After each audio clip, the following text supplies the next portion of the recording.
Today on Judge Faith. Longtime family friends from Arizona come to court after a 2-week house-sitting job ends in disaster. I trusted Madison to watch my pets and my home while I went on vacation. I have 4 dogs, 2 cats, and a horse. She had locked my animals up and was at work for over 17 hours. She called me every name in the book and really hurt my feelings. That is incorrect. You knew they were causing damage to the home. Was there no one else that you could reach out to help you at that point?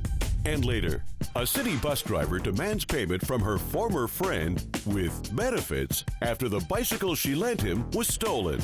I came out, the bike was gone. The chain and lock was on the ground. I was like, wow, really? I work hard for my money, and I worked hard to get that bike. You were shedding tears when it happened. When she asked for that money, you were like, hold up, wait a minute. Faith Jenkins. Her distinguished legal career began when she graduated first in her law school class. She quickly became a tough New York City prosecutor and then a preeminent legal analyst on cable news. And now she's the judge in her own courtroom. Her cases are real and her rulings are final. She is Judge Faith. Plaintiff Ann DeLeo says the defendant agreed to take care of her home and pets while she was away on vacation, but instead caused significant damage. She's suing for home damages, cleaning fees, and emotional stress. Defendant Madison Underwood says she doesn't know because she followed Ann's instructions and it's not her fault the animals got out of control. She's accompanied in court today by her boyfriend, Kiefer Borey. All rise. Court is in session. The Honorable Judge Faith Jenkins presiding. Please be seated. Your Honor, the litigants have been sworn in. This is the case of DeLeo versus Underwood. Thank you, Juan. Ann DeLeo, Yes, ma'am. you were suing the defendant Madison Underwood Yes, Your Honor. for $1,229 for damages to your home, cleaning fees, and emotional stress. Yes, Your Honor. Okay, tell me about your lawsuit. I met Madison through her mother, who I knew in high school, so I was there when Madison was born. How old are you? I am turning 19, Your Honor. You're 18 years old? Yes. Okay.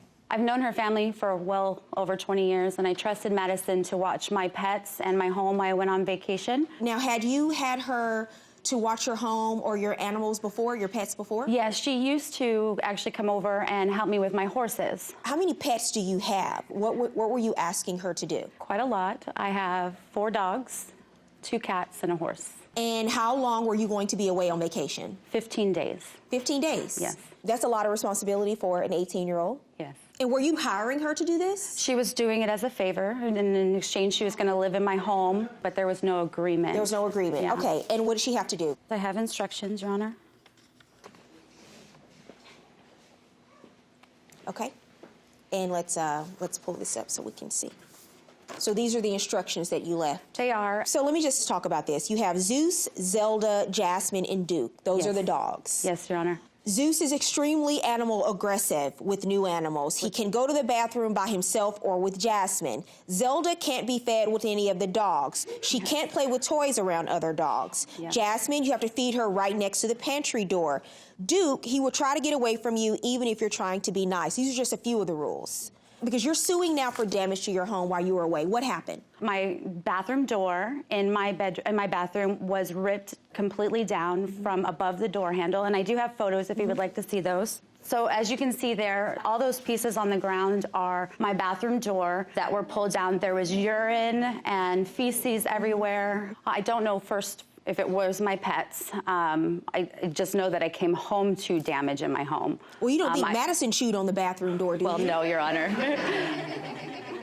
On top of this was my yard. Madison agreed to help take care of my yard, but that is not the biggest concern that I had had. Well, you're saying in 2 weeks, what happened? The grass died? Yes, Because she never watered it once. In Arizona, it's 115 to 120 degrees, so Okay. things die very rapidly if they're not watered. Okay, so Madison, what happened? What happened?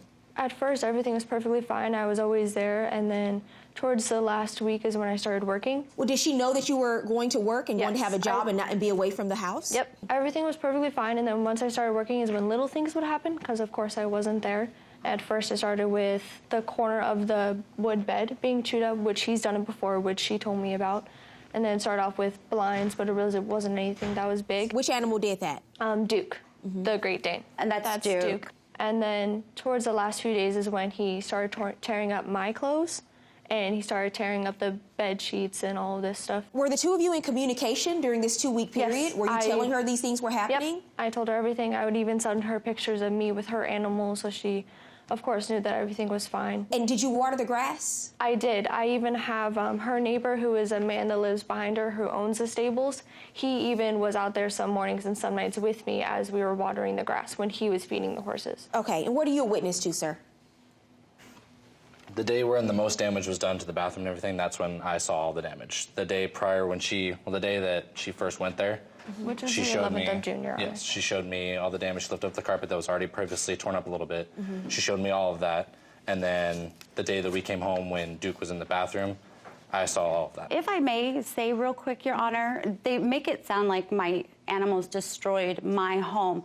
You don't think they did? No, I do. Your Honor, In they've her done it instructions, before. she was told to not bring any animals to my home. Okay. She brought her own dog to my house, and she locked my pets up. Is that true? Yes, Your Honor, but it was only for a few hours, and I made sure that they ate and they went to the bathroom and they had their playtime before this happened. Madison advised me that she had locked my animals up and was at work for over 17 hours that day. But you knew she was going to work. I did, but I had no understanding whatsoever. I was under the assumption she said it was a part-time job, it was short-term, and it was only going to be for a short period of time. My bigger concern is one of your cats ran away. Yes, Your Honor. And the cat is gone, Yes. right? What Yes. happened with the cat? So Madison called me about 2 hours outside of Phoenix. My son and I were driving in, and she told me, "Has Fiero ever gotten out?" And I said, "Oh, they have gotten out before. Just walk around the house with a bag of food." Were the cats supposed to stay in the house at all absolutely. times? They were not supposed to leave the house at all. At all. So how did the cat get out? I don't know how they got out because all Did you doors... leave a door open, a Nope. window open? I lock every door right before You know, I go I have bed. to tell you, she was overwhelmed. Coming up, the pet sitting fiasco goes from bad to worse. You send her a text message afterwards and you tell her you are a selfish and distasteful human being and I never want to see you again. Yes. But that's pretty harsh, right? And later, former friends with benefits come to court over a stolen bicycle.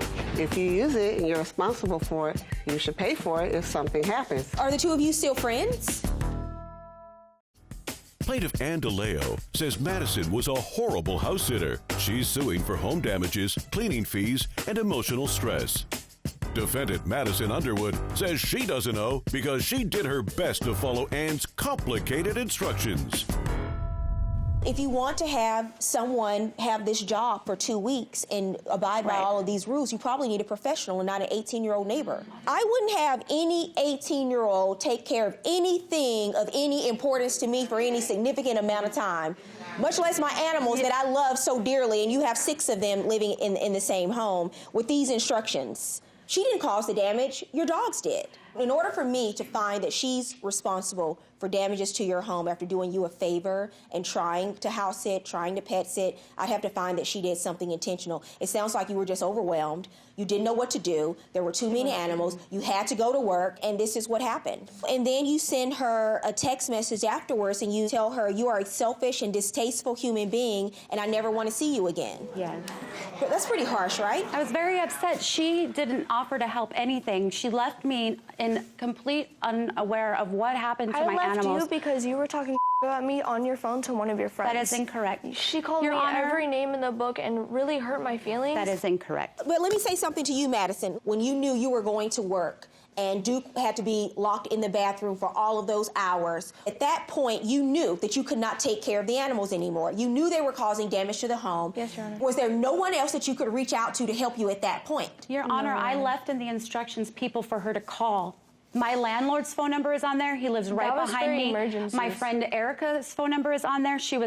For her to call, she was aware that she had people there to back her up and support her if she felt it was more responsibility than she could handle. Okay, I've had enough. And in this case, I don't find that the defendant did anything intentionally to damage your home. Because of the circumstances of her having to go to work, the dogs had to be locked up. That's when the damage was caused here.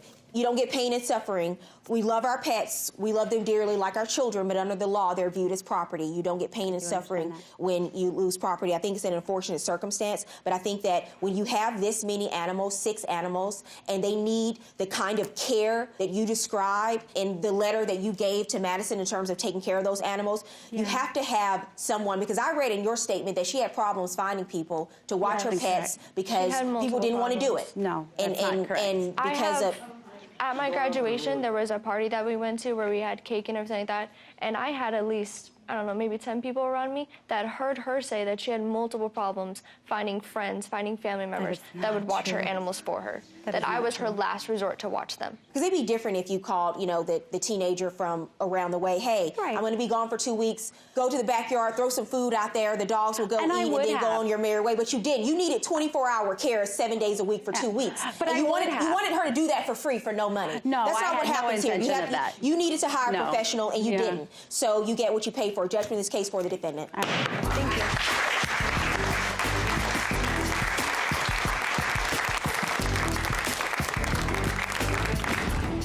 Madison knew that she was responsible. She did some things that were inappropriate, and she wasn't held accountable for them, so I'm just disappointed.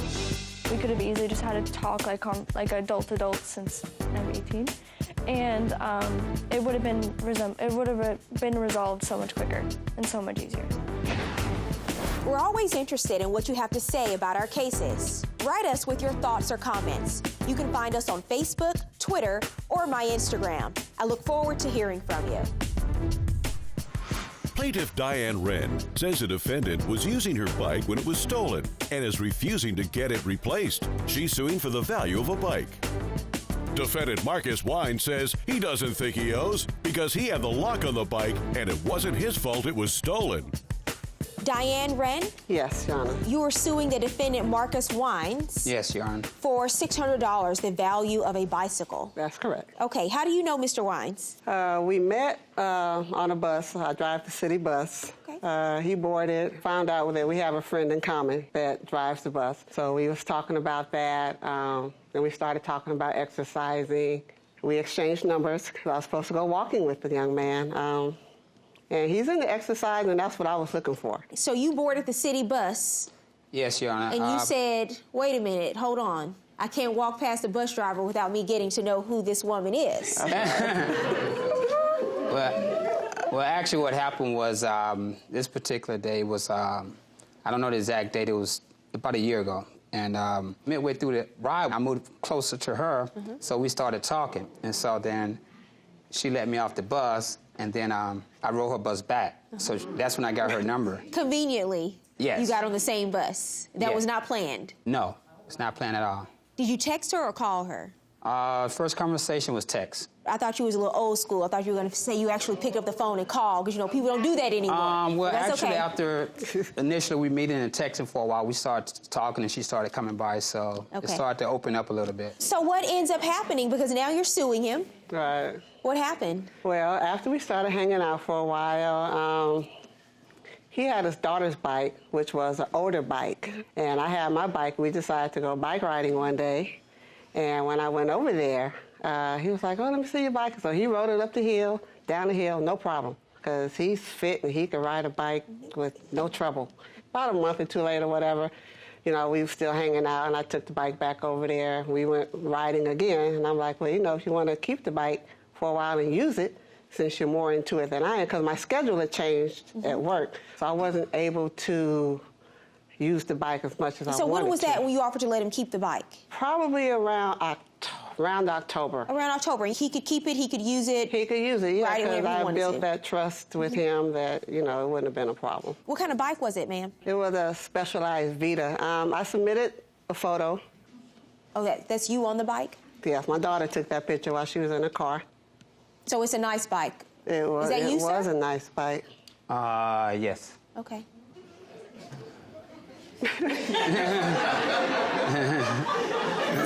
Wow. Who took that photo? I did. Okay. Coming up on Judge Faith. The issue of payment for the stolen bike is examined in more detail. He made one payment of $50, and after that, then I guess it's like, okay, well, I don't need to pay anymore. I guess it's like sweep it under the rug. Plaintiff Diane Wren says she wants Marcus to pay since he was using the bike when it was stolen. She's suing for the value of a bike. Defendant Marcus Wines says he doesn't think he owes because it wasn't his fault the bike was stolen. So what happened to the bike?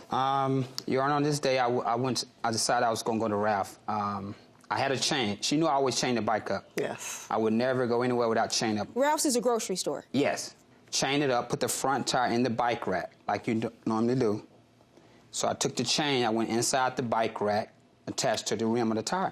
So you chained the bike. It was secure according to you. What happened? I came out, the bike was gone. The chain and lock was on the ground. I was like, wow, really? Did you make a police report? Well, actually, I couldn't because the security that works at Ralph, they're not responsible for some reason for things that are stolen on the outside of Ralph. So I couldn't file a report with them or with the police. You could have still filed a police report. But you're right. I mean, in terms of the grocery store being responsible, they're saying they're not because it's not actually on their property. How long did it take for you to tell her? When did you tell her? It could have been a week and a half or two. Why wait so long? Because actually I felt bad. Because like she said, she gave me the bike in good faith. So how did she find out? I texted her. There you go again with the text messages. Yeah. You sent her a text and it said what? You know, I hate to tell you, but, you know, a week ago I was at Ralph. She knew exactly what store I was at. Someone took the stole your bike. She paid $600 for the bike. She asked you for half. Why didn't you pay for half? That seems reasonable. I mean, of course, if you have someone property. Right. You didn't do anything wrong. Someone else came in and committed a crime. But since it was in your possession and you were responsible for it, don't you feel a little partially responsible that she doesn't have it anymore? Yes, Your Honor. But at the same time, it was like I didn't take it that way when we discussed, when I told her what happened to the bike. But at some point, you learned that she wants to sue you over this bike, right? Yes, I did. And at that point, do you not say, at that point, do you not say, maybe I should give her some money and make this go away? Well, actually, in good faith, I started something. It was never agreement on how much I was going to pay her because... And why did it come to a lawsuit? Because at first, your reaction was you felt bad because you knew he felt bad. But why did you decide to actually take the step and sue him? Because the bike meant a lot to me. I worked hard for my money, and I worked hard to get that bike. If you use it and you're responsible for it, then I feel that you should pay for it if something happens. Are the two of you still friends? Sure. Well, I mean, I'm not mad at him or anything, but... You just want the money for the bike? It's this business that needs to be taken care of, and I have his receipt for the $50. He made one payment of $50, and after that, then... And that was it? I guess it's like, okay, well, I don't need to pay anymore. I guess it's like sweep it under the rug, and that wasn't going to happen. Okay. Have you seen him on the bus lately? No, I haven't. Coming up, Judge Faith rules. And now, Judge Faith rules. So you said that you called him and he was crying and he said, I just didn't know how I was going to tell you. I'm so sorry. I texted him on a Sunday, and he told me that the bike got stolen Saturday, the day before. And I asked him, well, how come he didn't tell me? And he told me that he was crying and he was too upset to tell me because he didn't want it to happen, you know, and he felt bad about it, but he didn't know how to let me know. Were you that emotional? Were you that emotional about it?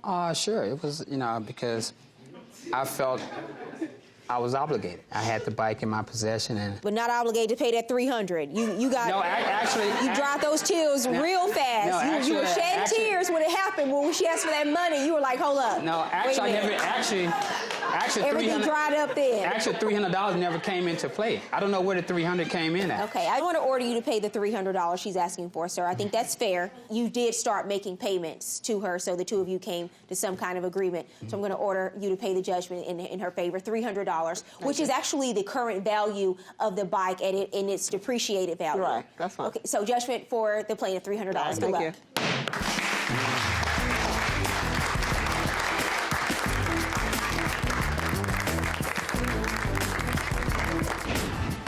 At one point, she offered I could buy the bike for $100, so I don't understand how it went from $100 to $300. When I get my new bike, this is the only tush that's going to be on that bike. If you or someone you know has a dispute, don't take the law into your own hands. Let Judge Faith rule on it for you. To submit your case, go to judgefaith.com and tell us your story. See you in court.